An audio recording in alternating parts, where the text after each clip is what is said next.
Hi everyone, thank you for joining me today on the Healthy Olive channel.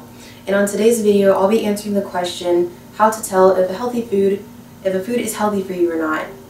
And although I would say many people believe they know what's healthy for them, most of the misinformation out there confuses us, such as the media telling us what's healthy, social media, maybe a diet program we're on, a friend, an article we read on a magazine or online. And all of these can confuse us into what foods are actually healthy for us or not. Which is why I decided that in this video I'll give you 2 suggestions on how you can tell if a food is healthy for you or not. And I also want to make a disclaimer. Even though these answers are generalized, I also want to point out that individual bodies do not respond to the same foods the same way as other people do. And I understand this and I know this. So if you are one of those people who have a sensitivity to any of the foods I mentioned, then please disregard this advice. If you're not able to tolerate a food, just know that that particular food is not healthy for you. Having that said, I'll go ahead and continue on to my suggestions on how you can tell if a food is healthy for you or not. Now, my first one is research. It's very important to research the food you're curious about. And one of the main reasons why people are confused about knowing what food is healthy for them is they receive the wrong information. So in order to receive more accurate information, I recommend researching on reliable web sources, especially ones that end in .org, .edu, .net, etc. And if you're researching about a food in a book, I recommend you look up your author and research more about him or her. See if there are any biased tendencies that they might have. And I would also check to see their background. How long have they been in their field? Have they been studying in this topic for a while? If so, and if they don't have any biased tendencies, then the book itself should be an accurate read.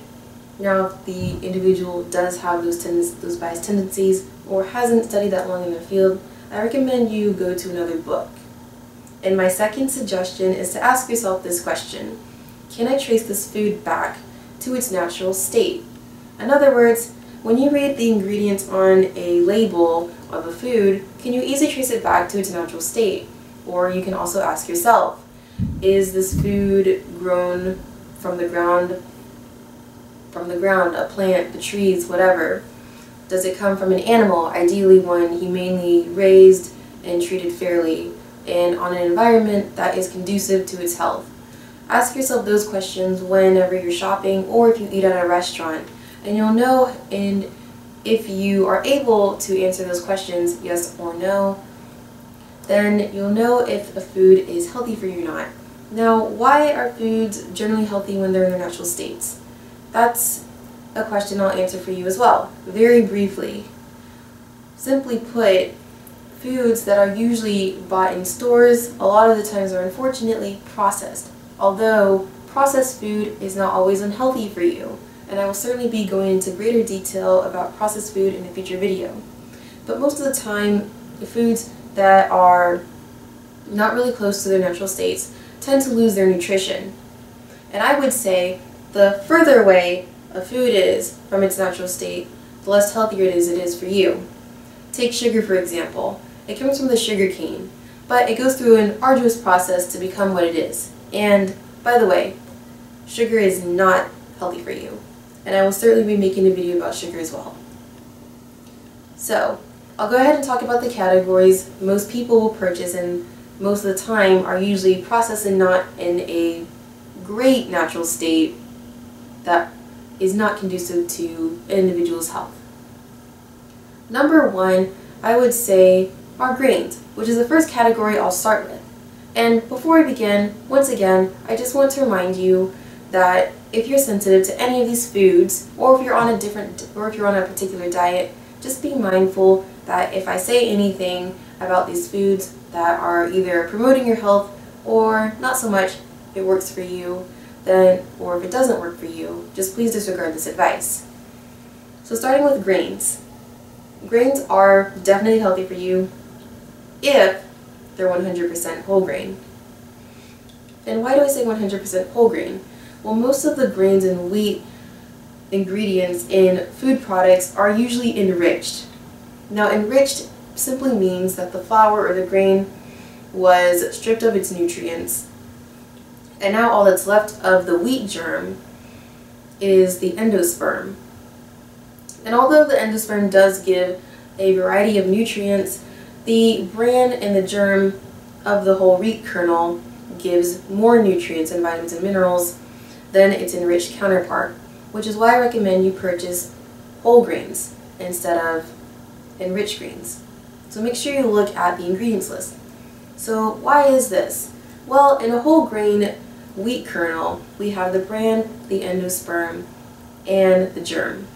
And in all of those, they provide vitamin B, vitamin E, phytochemicals, which actually help prevent disease and may help, and I said may, I never said it was a guarantee, may help reduce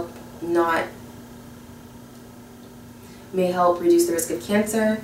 It also contains fiber and bran, which help stabilize blood sugar levels and break down glucose a lot more slower than the grain's enriched counterpart, which actually spikes insulin levels, since because it's enriched, those two nutrients, the germ and the bran, are no longer there. It's just the endosperm. Therefore, I recommend you consume 100% whole grains. And think about it, enriched flour doesn't exist in nature. Although you can easily trace it back to its natural state, which is 100% whole grain, it's much better to consume 100% whole grain. So look for that label. The second food group I'll be talking about is dairy. So just like you would ask yourself, does this food come from the ground, or is it grown from the ground, from a plant, from a tree? Ask yourself the same when it comes to animal products, if you eat them.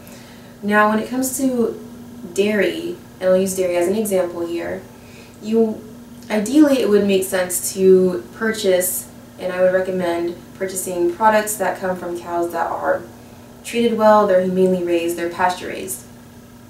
Just as you would ask yourself the question of the same foods, does this grow from a plant, tree? Ask yourself, does this cow live in a natural state? Is it close to its natural environment? Is the cow grown on pasture? Is it grown on grazing grass and not hay and corn on an industrialized farm? Is it treated humanely? And once you have those questions answered, I would recommend you purchase those products from that cow. I would say that the nutritional differences do vary from industrialized cows versus cows raised on pasture land farms. The difference is the omega-3 fatty acids in pasture-raised cows are higher than industrialized farming. And the nutritional benefits of dairy are vitamin D, calcium, and of course protein. And those all help support a healthy body, like I said, if you can tolerate it. And before I move on to the next category, which is legumes, I wanted to point out that dairy does come in different forms. Although the most natural is milk, milk can be turned into many different products like yogurt, cheese, cream, etc. And although there is a process involved from milk turning into those products, it's not necessarily bad for you because they're easily traced back to the natural source, which is milk, and the process isn't that nutrition stripping.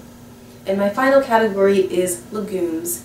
Legumes generally don't come in a, I would say, state where they are mostly removed from their 100% natural state.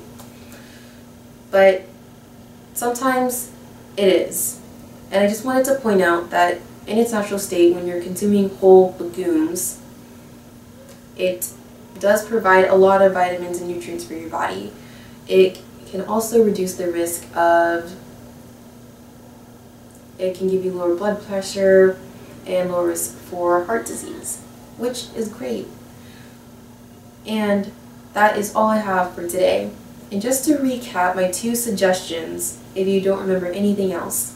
Number 1, make sure you research on reliable sources. And number 2, ask yourself the question, Does this food come from a source? Is it found in nature? Is it grown from the ground to plant a tree? Is it from an animal treated humanely? Is it from an animal that is treated with respect? They graze on grass most of the time. If you can answer those questions, then I'm pretty certain you'll be a lot more sure of yourself when you go grocery shopping or when you eat at a restaurant. And that's all I have for this video. Thank you very much for stopping by and watching. I hope you continue watching my other videos as well. So thank you for stopping by. And as always, take care.